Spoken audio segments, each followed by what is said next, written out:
Hola, me presento, soy Gómez Maritatí, estudiante del primer año del profesorado de educación secundaria en lengua y literatura. Lo que vengo a presentar a continuación es un video integrador final de la materia lingüística general a cargo de la profesora Valeria González, donde explico todos los temas desarrollados hasta la fecha, desde mi punto de vista y desde el punto de vista de los autores. Bueno, los temas que se van a desarrollar son los siguientes: circuito de la comunicación, el signo lingüístico y sus características, y relaciones sintagmáticas y paradigmáticas. Bueno, para comenzar tenemos el circuito de la comunicación según Quebrat.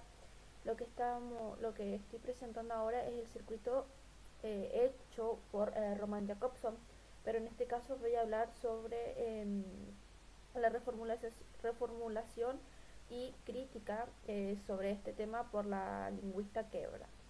Bueno, como bien sabemos, el circuito de la comunicación eh, de Quebra de Orechoni, donde ella empieza a realizar una reformulación sobre el esquema de Roman Jacobson, como dije anteriormente, donde explica los elementos de la comunicación y como eso lo relaciona con la actualidad. Además, esta lingüista hace una crítica sobre el esquema del mismo. Es muy simple el circuito de la comunicación, pero a la vez es muy compleja, ya que esta varía dependiendo con quién nos comunicamos y demás variantes. Una gran diferencia del habla sería entre adolescentes y personas adultas, donde sabemos que existen términos diferentes que no llegamos a entender. ¿Qué se refiere a esto? Que en una conversación o en una reunión hay veces que adolescentes no entienden lo que dicen las personas adultas, o las personas adultas le cuesta entender las palabras que hoy en día la gente joven. eh, bueno, en el esquema de reformulación según Quebrat, como estamos viendo acá, vemos cómo el circuito de la comunicación tiene muchas variedades en donde están las competencias lingüísticas y paralingüísticas, las competencias ideológica y cultural, las determinaciones PSI, las restricciones del universo del discurso, y lo que vemos de diferente es que en el emisor está el modelo de producción y en el receptor el modelo de interpretación.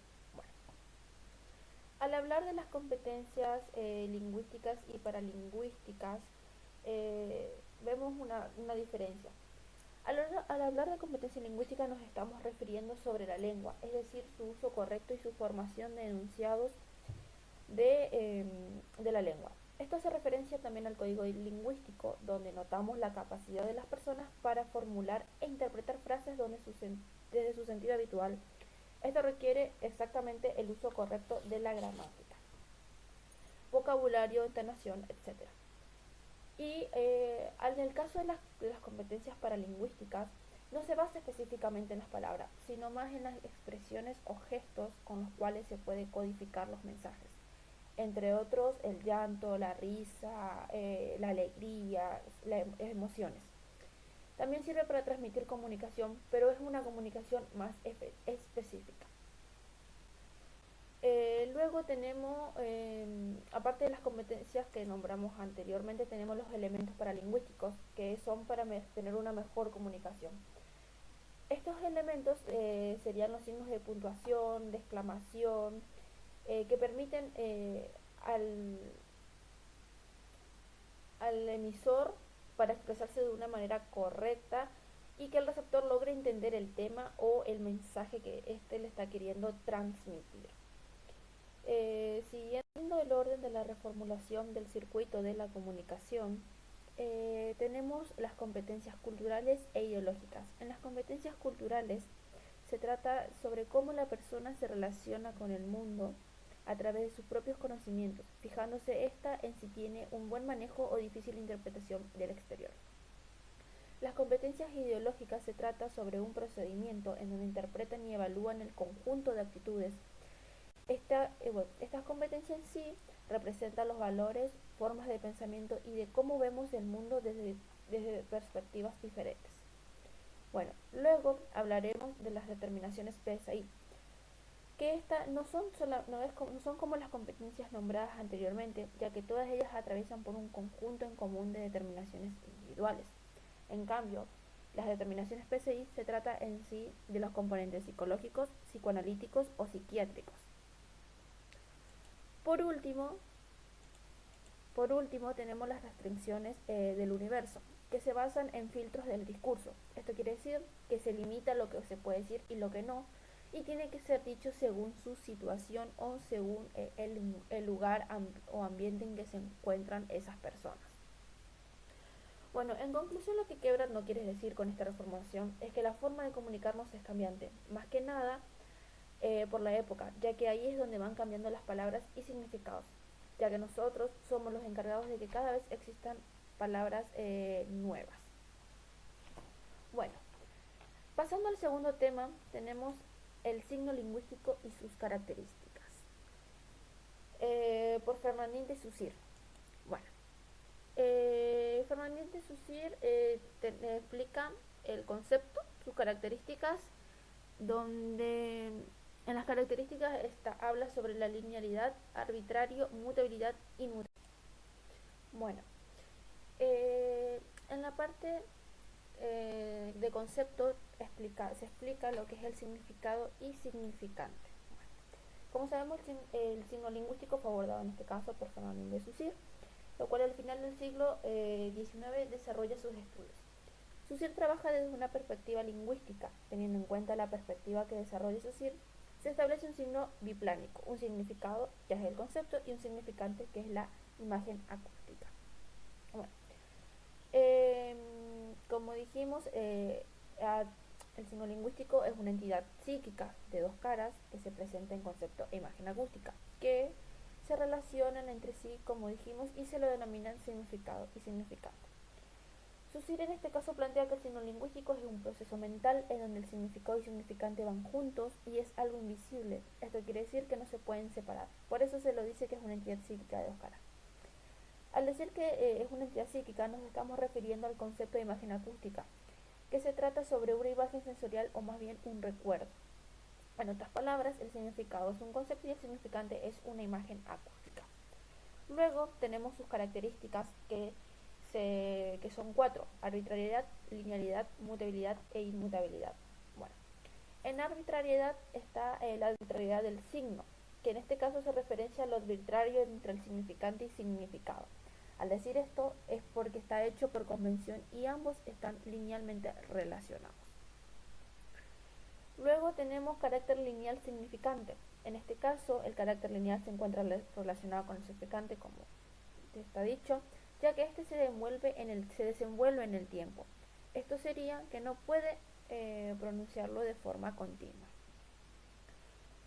Luego tenemos la diferencia entre inmutabilidad y mutabilidad del signo.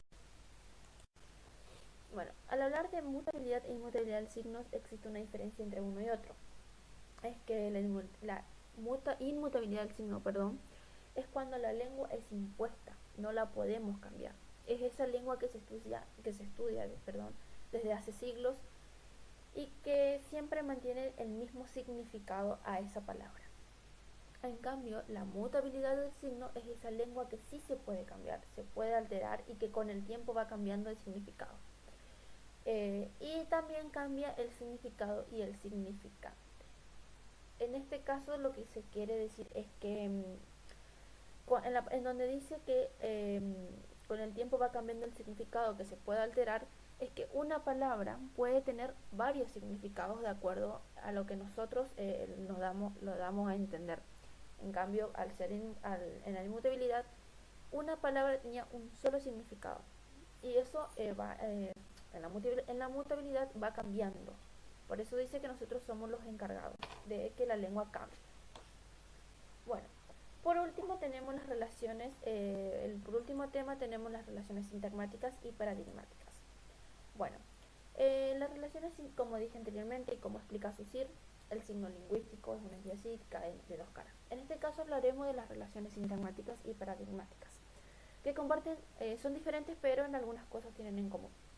Bueno, las relaciones sintagmáticas son combinaciones que entre ellas se unen, se alinean, mejor dicho, unos tras otros. Son de carácter lineal. Las relaciones paradigmáticas son esos grupos o combinaciones de palabras que tienen para ofrecernos algo en común. Esto se encuentra ubicado en el cerebro. Bueno, eh, en sí las características que tienen son que al ser sintagmáticas está compuesta por, bueno, como dije anteriormente que las características que tiene son que al ser sintagmática está compuesta por dos o más unidades. Tienen un número determinado de palabra, perdón. En cambio, al ser paradigmática, no tienen un número de determinación y se encuentran fuera del discurso. Bueno, en sí, para ir terminando y cerrar el tema, ambas relaciones se establecen en el proceso de codificación y de decodificación entre las unidades lingüísticas. Más que nada, esto se basa entre emisor y receptor de cómo el receptor capta ese mensaje, teniendo en cuenta todo lo que vimos anteriormente. Bueno, eh, así doy por finalizado mi video sobre los temas dados en la materia hasta el día de hoy y muchas gracias.